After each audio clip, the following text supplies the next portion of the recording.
I picked up a bunch of these because there could be a possible way to mod this down to 433 megahertz.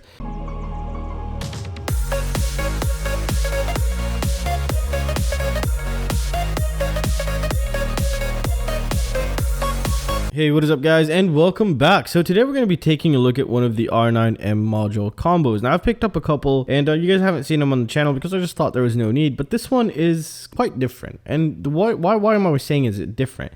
It's because they actually give you 3 receivers, they give you the module itself, they give you the antenna, and they even give you spare antennas like these, these are really nice actually, which I can't wait to get tested on the channel for long range. I want to see the default antenna here against these antennas. Now, if you are thinking of transferring into the R9 system, just do it. It's really that great. There isn't any issues. Now, the issue of the failsafe that everybody's been talking about, it's because it's due to the wrong antennas. So if you bought an FCC version and you go ahead and changed it to EU, you're going to have fail-safes like crazy because these antennas are tuned for 900 megahertz. This antenna is tuned for 900 megahertz. So if you're getting the EU, make sure you get the EU bundle, and then you can use it on the EU. And if you had the EU bundle and you put the FCC version, which is the US version, you're going to have the same issues. So that issue is just based on the antennas, and it just needs a little bit more awareness in why people are noticing those issues. Now, if you get everything correct, then you're not going to have any issues here. Now, this combo here, in my opinion, is one of the greatest combos to start off with, just because they give you 3 receivers, they give you 3 extra antennas, they give you the module itself, and they also give you an antenna for the module, obviously. Now, if you're thinking of getting the other antennas for the module here, I do have every single one of them, but I haven't tested them just yet. They are being planned to be tested on the channel. However, I'm just waiting for the weather to kind of clear up a little. But all I can tell you is I have been only using this one, and I've never had a single hiccup.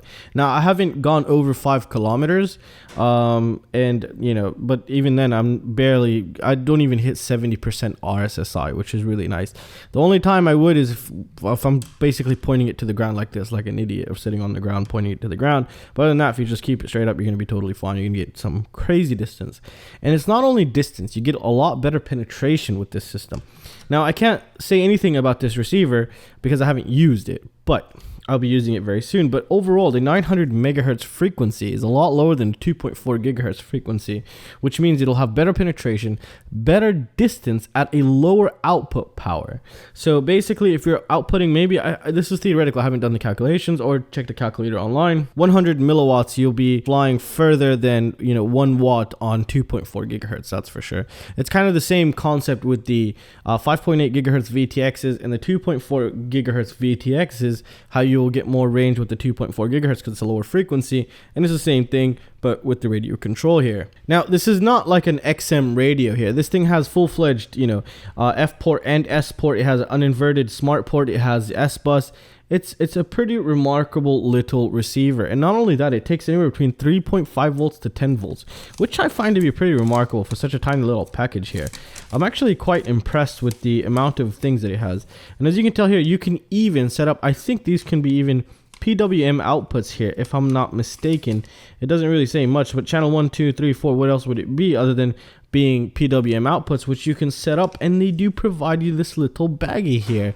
However, you don't have ground on it, but you can figure something out with the ground, and you can get 4 PWM channels out through this, channels 1, 2, and 3, and 4, which is good. I mean, what other word can I use? It's really great.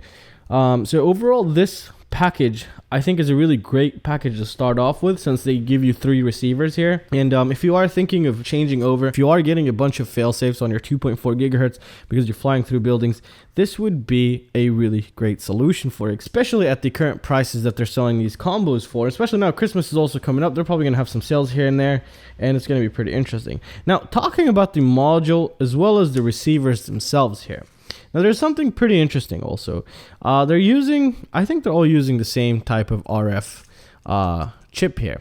And there could be a possible way where we could mod one of these. That's why I also picked up a bunch of them, so I don't ruin them. I picked up a bunch of these because there could be a possible way to mod this down to 433 megahertz, thus giving you a hell of a lot more range, hell of a lot more penetration. But you're going to need to switch out your antennas and also modify probably one of the receivers here. Now, this is a future project that I'm currently thinking of doing and thinking of working on, and this is the reason why I picked up some of these. These are actually DIY 900 megahertz transmitters and receivers here, transceivers we should say. So I'm planning on making my own 900 megahertz module and receiver, so this is going to be pretty interesting. That'll be in an upcoming video, and these things can go down to 433 megahertz, and I think even lower. Yeah, they can even go down to 315 megahertz. So they go 315 megahertz, 433 megahertz, 868 megahertz, and 915 megahertz. So I think it's using the same IC that's in here. So it's going to be pretty interesting. And I did pop one of these guys open. Now the only difference would be between these and these is the amplifying circuit, because these go up to 500 milliwatts. I think these are at 10 milliwatts. And another difference would be the microcontroller unit that's speaking with the RF chip to tell it how to send S-bus. That's it. And this, we're going to do exactly the same thing. We're going to set up some sort of microcontroller unit to talk with this RF chip. There'll probably be an Arduino here, just to make it very easy to use. And plus, I think the library is already set up for one of these. You get two of these, I think, for 20 bucks. They're a little bit expensive, but you know, if you can think about what you can do with these, it's pretty remarkable. You can set up PWM output for RC cars. You can do some long range crazy stuff with these. So it's going to be really interesting, and I can't wait to get started on this as soon as possible. So if you are thinking of transferring into the 900 megahertz protocol or 900 megahertz frequency here, this is a great package. This is a great solution for you to get started with, because out of the box they give you those 3 receivers, and I'll be using them very soon. And they are going to be installed on a Zod Dart XL. If we remove these to the side, we'll take a look here. I do have 2 of them that I'm currently working on. I'll be installing, I think one of them I'm going to set up Pixhawk and the other one the F405 wing, or probably if I don't get the Pixhawk in time, I'll put one with the F405 wing and the other one with the F411 wing, and there'll be some sort of testing setups for some things that I'll have on the channel. So I think it's going to make for a pretty interesting video, and just stay tuned, and all these tests are coming up. I do have a lot of long range testing coming up on the channel, which should give us some nice testing results, and just to understand our equipment a little bit better and build a little bit more trust in it. And I think it would make for interesting videos, and I'm very curious myself to see how these actually perform.